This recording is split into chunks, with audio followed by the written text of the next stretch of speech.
1 Tesalonicenses 5. Listos para el día del Señor. Enseñando sobre estar preparados para el regreso de Jesús. 1:1-3, el repentino regreso de Jesús. Pero acerca de los tiempos y de las ocasiones, no tenéis necesidad, hermanos, de que yo os escriba. Porque vosotros sabéis perfectamente que el día del Señor vendrá así como ladrón en la noche, que cuando digan, paz y seguridad, entonces vendrá sobre ellos destrucción repentina, como los dolores a la mujer encinta, y no escaparán. Pero acerca de los tiempos y de las ocasiones, no tenéis necesidad, hermanos, de que yo os escriba. Los tesalonicenses fueron bien instruidos acerca del regreso de Jesús y otros asuntos proféticos. Pablo les enseñó de los tiempos y de las ocasiones en relación con el regreso de Jesús. Ellos tenían una noción de los tiempos proféticos en los cuales vivían, y podían discernir las ocasiones de la cultura presente. Y, una vez más, estamos impresionados de que Pablo estuvo con los tesalonicenses solo por unas semanas. Hechos 17:2.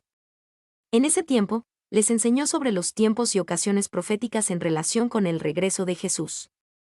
Pablo se sorprendería de que algunas personas en la actualidad consideran el regreso de Jesús como una enseñanza poco importante.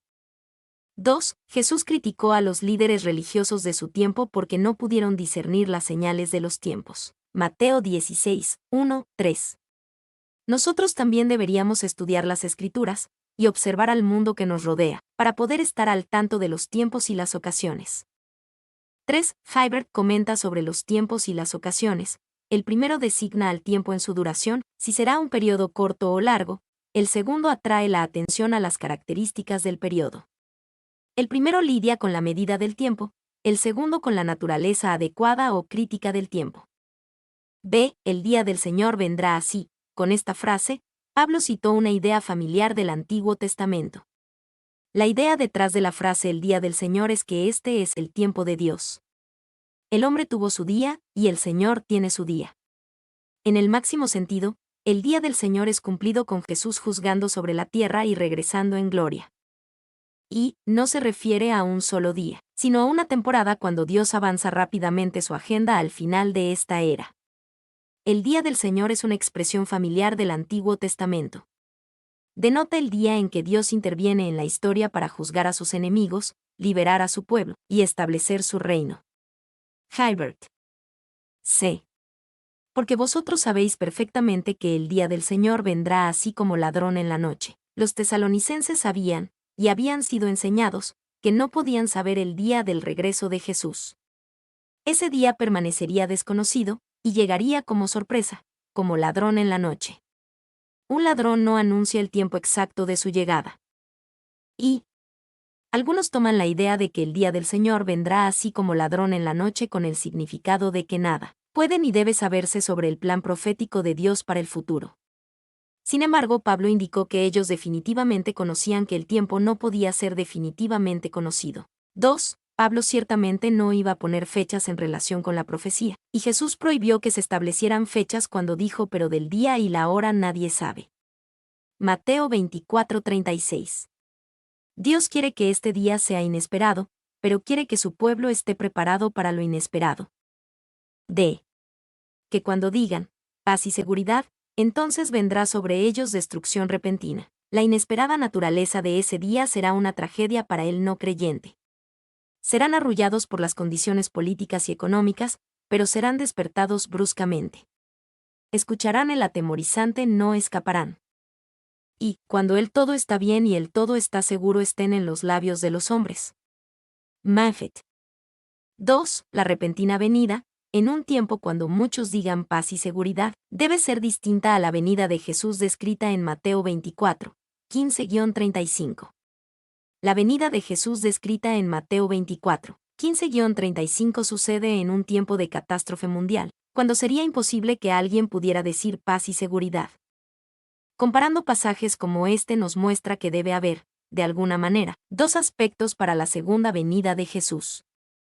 Un aspecto de su venida es que será a una hora inesperada, el otro es que será posiblemente predicho. Una venida es a un mundo igual que siempre, la otra es a un mundo en cataclismo.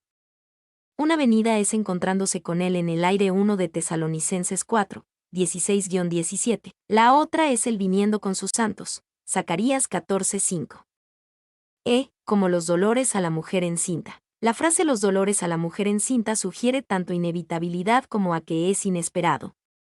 Jesús utilizó la misma idea en Mateo 24:8, cuando habló de las calamidades que precederán al final de los tiempos, principio de dolores, lo cual es literalmente el inicio de los dolores de parto. La idea es dar luz a una nueva era, e implicar un crecimiento de intensidad y frecuencia en estas calamidades. Y Trapp comenta sobre cómo los dolores a la mujer encinta: 1. Certeros. 2. Repentinos. 3. Irresistibles, inevitables. 2. 4-5. Las bases para las exhortaciones de Pablo. Mas vosotros, hermanos, no estáis en tinieblas, para que aquel día os sorprenda como ladrón. Porque todos vosotros sois hijos de luz e hijos del día, no somos de la noche ni de las tinieblas. Mas vosotros, hermanos, no estáis en tinieblas. Al referirse a su conducta, Pablo simplemente le dijo a los cristianos tesalonicenses que deben ser quienes son. Dios nos ha hecho hijos de luz e hijos del día. El tiempo en el que fuimos de la noche o de las tinieblas está en el pasado. Así que ahora simplemente debemos vivir conforme a lo que Dios nos ha hecho. Y que en las lenguas semíticas generalmente ser un hijo de algo significa ser caracterizado por ese algo. Morris. Para que aquel día os sorprenda como ladrón. Pablo se refiere a que esto no debe sucederle al creyente que vive según su naturaleza como hijo de la luz y como hijo del día. Ellos estarán listos para el regreso de Jesucristo. Y Pablo es llevado de la consideración del día del Señor a la idea de que los tesalonicenses no tienen nada que temer de la llegada de ese día. Esto conduce a la idea más profunda de que sus vidas deberían estar en armonía con todo lo que ese día representa. Morris. 2. De cierto modo, la llegada de Jesús será una sorpresa para todos, porque nadie sabe el día ni la hora. Mateo 24:36. Pero para los cristianos que saben los tiempos y las ocasiones, no será una sorpresa total. Nadie sabe la hora exacta en la que vendrá un ladrón, pero algunos viven preparados generalmente contra los ladrones. Los que no están en tinieblas, que viven como que son hijos de luz e hijos del día, estos están listos para el regreso de Jesús. 3. Pero si estamos en tinieblas, tal vez atrapados en alguno de los pecados contra los que Pablo advirtió anteriormente en esta carta, entonces no estamos listos, y tenemos que prepararnos para el regreso de Jesús.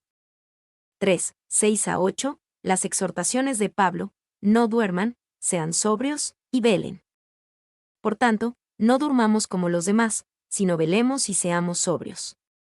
Pues los que duermen, de noche duermen, y los que se embriagan, de noche se embriagan. Pero nosotros, que somos del día, seamos sobrios, habiéndonos vestido con la coraza de fe y de amor, y con la esperanza de salvación como yelmo. Por tanto, no durmamos, debido a que no pertenecemos a la noche ni a las tinieblas. 1 de Tesalonicenses 5:5. Nuestra condición espiritual nunca debe ser marcada por el sueño. Espiritualmente hablando, necesitamos estar activos y alertas, velemos y seamos sobrios. Y no durmamos. Pablo aquí usó una palabra para dormir diferente a la que usó para referirse a la muerte en Tesalonicenses 4:13. Aquí la palabra dormir es usada metafóricamente para denotar indiferencia a las realidades espirituales de parte de los creyentes. Es una palabra que la mencionada en 4:13-15 para el sueño de la muerte. Cubre todo tipo de descuido o insensibilidad espiritual. Hibbert. 2. Durmamos habla de mucho que pertenece al mundo, los demás, pero que no debe pertenecer a los cristianos. Durmamos habla de ignorancia. Durmamos habla de insensibilidad. Durmamos habla de no defensa. Durmamos habla de inactividad. 3. En un sermón sobre este texto titulado Despierta. Despierta. Spurgeon mostró la locura y la tragedia del cristiano que duerme, con 3 poderosas imágenes. Una ciudad sufre bajo la peste, con un oficial que camina por las calles gritando: «Traigan a los muertos. Traigan a muertos». Al mismo tiempo, un doctor con la cura en su bolsillo duerme. Un barco de pasajeros se tambalea bajo una tormenta y está a punto de estrellarse contra las rocas, trayendo una muerte casi segura para todos los cientos de pasajeros al mismo tiempo. El capitán duerme. Un prisionero en su celda está por ser conducido para ser ejecutado. Su corazón está aterrorizado ante la idea de colgar de su cuello, aterrorizado de la muerte y de lo que le espera después de ella. Al mismo tiempo, un hombre con una carta de indulto para el hombre condenado está sentado en otra habitación y duerme. 4. Sobrios no quiere decir sin sentido del humor. Tiene en mente a alguien que el valor adecuado de las cosas, y por lo tanto no se emociona mucho por las cosas de este mundo. La persona que vive su vida para divertirse y entretenerse no es sobria. V. Al ordenar sobriedad, Pablo no tenía en mente al tipo de personas que suprimen todo entusiasmo y emoción por Jesús, promoviendo lo que ellos creen que es una manera más equilibrada de vivir. El mismo Pablo era un entusiasta seguidor de Jesús, y era acusado de fanatismo religioso. El oficial romano Festo pensó que Pablo estaba loco, Hechos 26 horas y 24 minutos, y los corintios pensaron que estaba fuera de sí, 2 de Corintios 5:13. B. Pues los que duermen, de noche duermen, y los que se embriagan, de noche se embriagan. Lo contrario a vigilancia espiritual es el sueño espiritual. Lo contrario de la sobriedad espiritual es estar espiritualmente embriagado. Como cristianos nosotros somos del día, y por lo tanto velemos y seamos sobrios. Se habiéndonos vestido con la coraza de fe y de amor, y con la esperanza de salvación como yelmo, Pablo usó las imágenes de la armadura de un soldado para ilustrar la idea de estar vigilantes. Un soldado es un buen ejemplo de alguien que debe velar y ser sobrio, y él está equipado para hacerlo con su armadura. Y, cuando uno compara esta descripción de una armadura espiritual con la que se encuentra en Efesios 6, no hay una correlación exacta.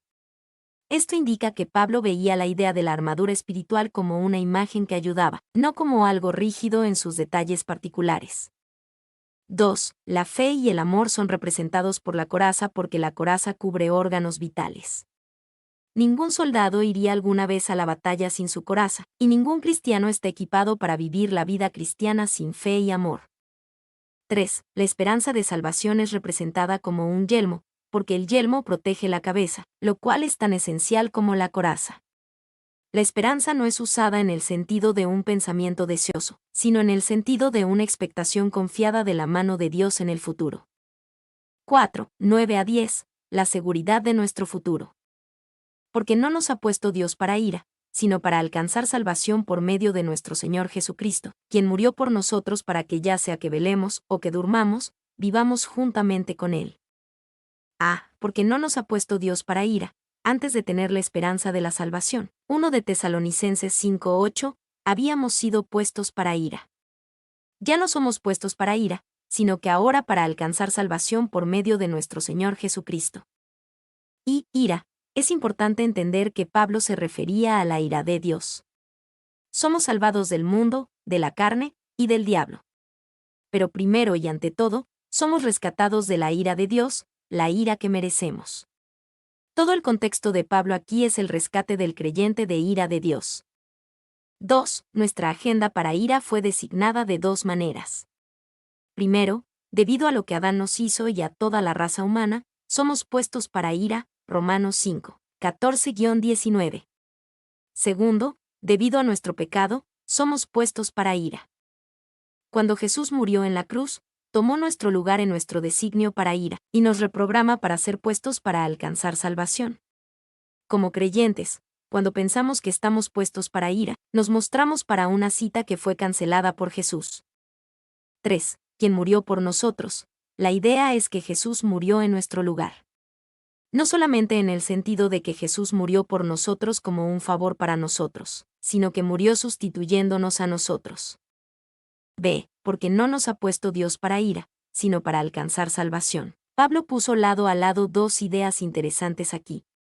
Puesto hace hincapié en la soberanía de Dios, pero obtener es una palabra que hace hincapié en el esfuerzo humano. Juntas, muestran que el alcance completo de la salvación involucra tanto iniciativa divina como esfuerzo humano. C. Ya sea que velemos o que durmamos, vivamos juntamente con Él. Habiendo obtenido salvación por medio de nuestro Señor Jesucristo, siempre viviremos juntamente con Él. La promesa de unidad con Cristo no puede romperse, no importa si vivimos o morimos, que velemos o que durmamos, siempre estaremos con Él. Y, quien murió por nosotros, ya sea que velemos o que durmamos. La muerte de Jesús no es suavizada llamándola dormir, pero nuestra muerte puede ser llamada dormir. Su muerte fue muerte, para que la nuestra solo fuera llamada sueño. 5:11. Nuestro privilegio, animarnos unos a otros. Por lo cual, animaos unos a otros, y edificaos unos a otros, así como lo hacéis. Por lo cual, animaos unos a otros. Pablo una vez más nos dice no que recibamos ánimo, sino que lo demos. Si todos los cristianos tenemos un corazón para animarnos unos a otros, entonces todos seremos animados. B. Y edificaos unos a otros. Edificar significa desarrollar. Cuando tenemos nuestro primer interés en desarrollar a otros cristianos, entonces Dios nos edificará a nosotros. La idea es una iglesia llena de participantes activos, no espectadores pasivos. Y es claro que en las iglesias primitivas el cuidado de las almas no era delegado a un oficial individual, ni siquiera a los hermanos más dotados, era un trabajo en el que cada creyente tenía una parte. Hilbert. C. Así como lo hacéis, no era que no hubiera ánimo entre los tesalonicenses, o como si nadie fuera edificado. Pero debían continuar animando a otros, y hacerlo más y más. Ve rogando y exhortando. 1:12-13, Pablo les ruega que hagan 3 cosas con respecto a sus líderes. Os rogamos, hermanos, que reconozcáis a los que trabajan entre vosotros, y os presiden en el Señor, y os amonestan, y que los tengáis en mucha estima y amor por causa de su obra. Tened paz entre vosotros. Que reconozcáis a los que trabajan entre vosotros. Los cristianos deben reconocer a sus líderes, y los líderes se describen de 3 maneras. Y, los que trabajan entre vosotros. Los líderes son reconocidos no por su título sino por su servicio. Un título es bueno, pero solo si el título es verdadero y si describe lo que la persona realmente es delante de Dios y del hombre. 2. Y os presiden en el Señor. Los líderes son reconocidos por presidir a la congregación en el sentido de dirigir y proveer de liderazgo, como un pastor sobre las ovejas. Esto describe un claro y legítimo orden de autoridad. 3. Y os amonestan. Los líderes son reconocidos como los que amonestan a la congregación. Amonestar significa llamar la atención o reprender gentilmente, advertir. Morris dice sobre esta palabra, al mismo tiempo que su tono es fraternal, es como de un hermano mayor. 4. La construcción griega aquí es de 3 participios unidos bajo un artículo, lo que indica que no son 3 grupos distintos sino una clase de hombre desempeñando una función triple. Hilbert. B. Que los tengáis en mucha estima y amor. Los cristianos deben tener en mucha estima a sus líderes, y tenerlos en mucha estima y amor. Ellos deben hacer esto por causa de su obra. Ellos no merecen estima por su título, o por su personalidad, sino por su labor hacia el pueblo de Dios. Y los ministros cristianos, que predican la verdad completa, y se esfuerzan en la palabra y la doctrina, merecen más que respeto. El apóstol ordena que sean estimados, abundantemente y superabundantemente. Y esto debe ser hecho en amor. Clarke. 2. Pablo menciona el trabajo y lo conecta al respeto que estos siervos deben recibir de aquellos a quienes sirven. Esto sugiere al menos 2 cosas. Si los congregantes supieran y entendieran cómo es el trabajo realizado por los que los supervisan espiritualmente, los congregantes respetarían y apreciarían más a sus líderes. El trabajo es un aspecto esencial del ministerio, y no hay lugar para un pastor perezoso. Primero afirma que ellos trabajan. Resulta de esto que todos los vientres ociosos son excluidos del número de los pastores. Calvin. 3. Las palabras en griego llevan tal énfasis que no pueden ser expresadas bien en español, importando estima y amor a una hipérbole. Su amor debía unirse a la estima, y la estima con el amor, y ambos abundar y superabundar hacia ellos. Paul. 4. Si un cristiano no puede sentir estima y amor por su pastor, debería o ponerse de rodillas, pedirle al Espíritu Santo que cambie su corazón, o irse a otro lado y someterse a un pastor al que pueda estimar y amar. Tened paz entre vosotros. Con esta simple orden Pablo dijo que los cristianos simplemente deberían dejar sus riñas y discusiones. Este es un gran camino hacia la estima y el amor hacia los líderes de su iglesia. 2. 14 a 15, Pablo los exhorta sobre cómo lidiar con las personas difíciles. También os rogamos, hermanos, que amonestéis a los ociosos, que alentéis a los de poco ánimo, que sostengáis a los débiles, que seáis pacientes para con todos. Mirad que ninguno pague a otro mal por mal, antes seguid siempre lo bueno unos para con otros, y para con todos. También os rogamos, rogar es decirle a alguien lo que debe hacer pero sin aspereza o espíritu crítico. No es una reprimenda ni condenación, pero tampoco es solamente una sugerencia o consejo. Es urgente y serio, pero asociado con el ánimo. Que amonestéis a los ociosos, que alentéis a los de poco ánimo, que sostengáis a los débiles, que seáis pacientes para con todos. Pablo les dijo a los tesalonicenses las personas, no solo el pastor y los líderes que ministraran de una variedad de maneras, dependiendo del estado de las personas que necesitan ser ministradas. Así que si alguien es ocioso, el deber del cristiano es amonestarlo. Otros necesitan aliento, otros necesitan ser sostenidos. Y, los ociosos, se refiere a los que están fuera de orden, usando una palabra militar que describe a un soldado que rompe filas o marcha fuera de paso. Esta es la persona obstinada que simplemente quiere mantener su propia opinión o preferencia. Estos deben ser amonestados. 2. Los de poco ánimo son los que, literalmente, son de carácter débil. Por naturaleza o experiencia tienden a ser tímidos y cobardes. Estos necesitan que se les dé aliento, en el sentido de fortalecerlos. 3. Los débiles deben ser sostenidos y apoyados, con el propósito de construir su propia fuerza en vez de perpetuar su debilidad. 4. Algunos ven a Pablo refiriéndose a estos tres grupos en pasajes anteriores de 1 de Tesalonicenses. Si ese es el caso, proveen de buenos ejemplos sobre cómo hablar con individuos de cada categoría. Ociosos, los haraganes de 1 de Tesalonicenses 4, 11-12. Poco ánimo, los ansiosos debido a sus seres queridos fallecidos en 1 de Tesalonicenses 4, 14-17. Débiles, los que sufren bajo la tentación de caer en inmoralidad en 1 de Tesalonicenses 4, 2-8. Que seáis pacientes para con todos. Aunque se deben tomar medidas diferentes con los diferentes tipos de personas, los cristianos deben ser pacientes para con todos.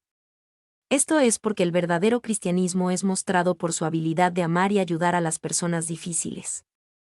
No buscamos solo a personas perfectas a las cuales y con las cuales ministrar. Mirad que ninguno pague a otro mal por mal, el cristiano nunca debe buscar venganza, sino dejar que Dios lo compense. Al contrario, debemos seguir siempre lo bueno unos para con otros, y para con todos. Cuando tenemos un corazón perdonador para con otros, no solo es bueno para ellos, también lo es para nosotros. Y, en el siguiente pasaje, escribirá sobre más asuntos espirituales tales como la oración, acciones de gracias, y la adoración. Pero antes de estos asuntos espirituales o religiosos primero vienen las enseñanzas sobre buenas relaciones. Jesús dejó claro que debemos arreglar las cosas con los hombres antes de venir a adorar a Dios, Mateo 5, 23-24. 3, 16-18, sobre su adoración personal. James Maffett escribió sobre estos versículos. Comentar adecuadamente sobre estos pequeños diamantes sería resumir una historia de la experiencia cristiana, en sus más altos niveles. Estad siempre gozosos. Orad sin cesar. Dad gracias en todo, porque esta es la voluntad de Dios para con vosotros en Cristo Jesús. Estad siempre gozosos, no solo gozarse en las cosas felices, sino también en las penas. El cristiano puede estar siempre gozoso porque su gozo no se basa en las circunstancias, sino en Dios. Las circunstancias cambian, Dios no. Y estoy obligado a mencionar entre las curiosidades de las iglesias, que he conocido muchos cristianos profundamente espirituales que han tenido miedo de gozarse. Algunos toman tal punto de vista de la religión que para ellos es un deber sagrado ser melancólico. Spurgeon. 2. Voltea este libro y ve si hay algún precepto que el Señor te haya dado en el que diga, giman siempre en el Señor, y una vez más les digo que giman. Usted puede gemir si quiere. Usted tiene libertad cristiana para hacerlo, pero, al mismo tiempo, cree que tienes mayor libertad para gozarte, pues así es puesto delante de ti. Spurgeon. Orad sin cesar. Los cristianos deben orar continuamente. No podemos inclinar nuestras cabezas, cerrar nuestros ojos y doblar nuestras manos sin cesar, pero esos son hábitos de oración, no la oración en sí. La oración es la comunicación con Dios, y podemos vivir cada minuto del día en una constante, fluida, comunicación con Dios.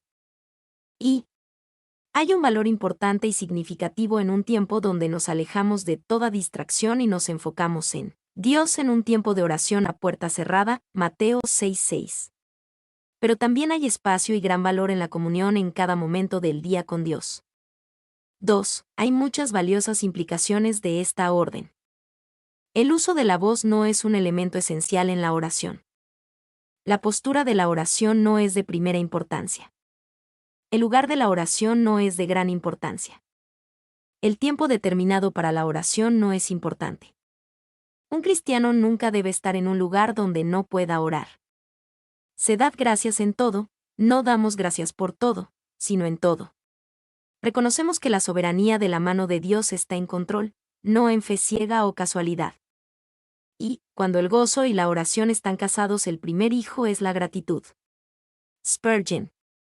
La idea más bien es esta: es la voluntad de Dios, así que puedes hacerlo. No es fácil estar siempre gozosos. Orar sin cesar, y dar gracias en todo, pero podemos hacerlo porque es la voluntad de Dios. 4. 19-22, Pablo los exhorta sobre su adoración pública. No apaguéis al espíritu. No menospreciéis las profecías. Examinadlo todo, retened lo bueno. Absteneos de toda especie de mal. No apaguéis al espíritu. Podemos apagar el fuego del espíritu con nuestras dudas, nuestra indiferencia, nuestro rechazo hacia él o por la distracción con otros. Cuando las personas empiezan a atraer la atención hacia sí mismos, es seguro que apagamos al espíritu. Y apagar se aplica correctamente a apagar una llama de algún tipo, como de un fuego, Marcos 9:48, o una lámpara, Mateo 25:8. Este es el único lugar en el Nuevo Testamento donde es usado en un sentido metafórico. Morris Thomas dice que la frase puede ser más literalmente traducida: deja de apagar el fuego del espíritu. 2. Por lo tanto, esta orden está basada en la imagen familiar del Espíritu Santo como un fuego o una flama. Aunque hay un sentido en el que el fuego no puede ser creado, podemos proporcionar el ambiente adecuado para que pueda arder. Sin embargo, una flama puede extinguirse cuando se ignora o ya no se atiende, o cuando la flama es abrumada por otra cosa. 3. Y hay un apagón del espíritu en otros así como en nosotros mismos. Las personas pueden apagarlo en su ministerio cuando son desalentados, y unos a otros por malos ejemplos, o reprobando el celo y la iniciativa que ven en ellos. Paul. B. No menospreciéis las profecías. Reconocemos que el Señor habla a través de su pueblo hoy en día, y aprendemos a estar atentos a su voz. Claro, siempre hay que examinar las profecías, siguiendo la orden de examinarlo todo, pero no las menospreciamos. Y es muy posible que la profecía estuviera siendo menospreciada porque había individuos que estaban abusando del don. Había haraganes entre los tesalonicenses, 1 de Tesalonicenses 4, 11-12, que tal vez espiritualizaban su haraganería con profecía. Había personas que ponían fechas y especulaban sobre el final de los tiempos entre los tesalonicenses. 2 de Tesalonicenses 2, 1, 5, que tal vez respaldaban sus especulaciones con supuesta autoridad profética. Se examinadlo todo, retened lo bueno. La maldad y el engaño pueden mostrarse incluso en un entorno espiritual, así que es importante que los cristianos examinen todo. Cuando han hecho el examen, según los estándares de la palabra de Dios y el discernimiento del Espíritu entre los líderes, entonces retenemos lo bueno. Y entre el tiempo en que Pablo vio por última vez a los tesalonicenses y cuando escribió esta carta, había pasado tiempo en Beríe, Hechos 17, 10-12. Ahí, los cristianos eran de un carácter noble porque escucharon la predicación de Pablo y diligentemente buscaron en las Escrituras para ver si lo que decía era verdad. Pablo quería que los tesalonicenses tuvieran un corazón y mente más como los bereanos. De absteneos de toda especie de mal, cuando se hace el examen, cualquier especie de maldad debe ser desechada. Esto incluye el mal que puede venir con una apariencia espiritual. Y el término especie, eidos, literalmente significa eso que es visto, la apariencia externa. señala a la forma externa en que se presenta la maldad. Ellos deben rechazar el mal en cualquier forma o apariencia que se llegue a presentar. Hibbert. 2. El significado será el mal que puede ser visto, y no eso que parece ser malo. Morris. C. Conclusión. 1. 23 a 24. La santificación completa como la obra de Dios en nosotros. Y el mismo Dios de paz os santifique por completo, y todo vuestro ser, espíritu, alma y cuerpo, sea guardado irreprensible para la venida de nuestro Señor Jesucristo.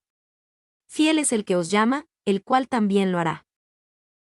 Y el mismo Dios de paz os santifique por completo. La idea detrás de la palabra santifique es ser apartado a hacer algo distinto y diferente, rompiendo viejas asociaciones y formando una nueva. Por ejemplo, un vestido es un vestido, pero un vestido de novia es santificado apartado para un propósito especial y glorioso. Dios quiere que seamos apartados para Él. Y aquí el énfasis es en completo. El adjetivo, hololeis, que ocurre solo aquí en el Nuevo Testamento, es un compuesto de holos, todo, entero, y telas, final.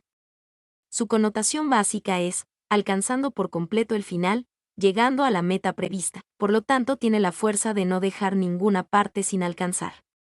Hibbert. B. Y el mismo Dios de paz os santifique. Pablo dejó claro que la santificación es la obra de Dios en nosotros. Hace hincapié en las palabras mismo, en sea guardado, en fiel es el que os llama, y en el cual también lo hará. Este énfasis completa las exhortaciones previas de Pablo. En todo lo que le dijo al cristiano que hiciera en 1 de Tesalonicenses 4:1 hasta el 5:22, nunca quiso decir que hicieran esas cosas con sus propias fuerzas. Más cristianos son derrotados a causa de la autosuficiencia que a causa de ataque satánico. Y la manera en la que efectúa esta transición indica que es solamente en el poder de Dios, en quien hace el llamado, que sus exhortaciones pueden ser llevadas a buen término. Les he estado rogando para que hagan ciertas cosas, pero es solo en la fortaleza de Dios que serán capaces de hacerlas. Morris. C. Y todo vuestro ser, espíritu, alma y cuerpo, sea guardado irreprensible. El uso que hace Pablo de espíritu, alma y cuerpo en este pasaje ha llevado a muchos a adoptar una visión tricotomista del ser humano, creyendo que el hombre está conformado por tres partes distintas: espíritu, alma y cuerpo. Y esta visión tiene cierto mérito, pero también tiene problemas.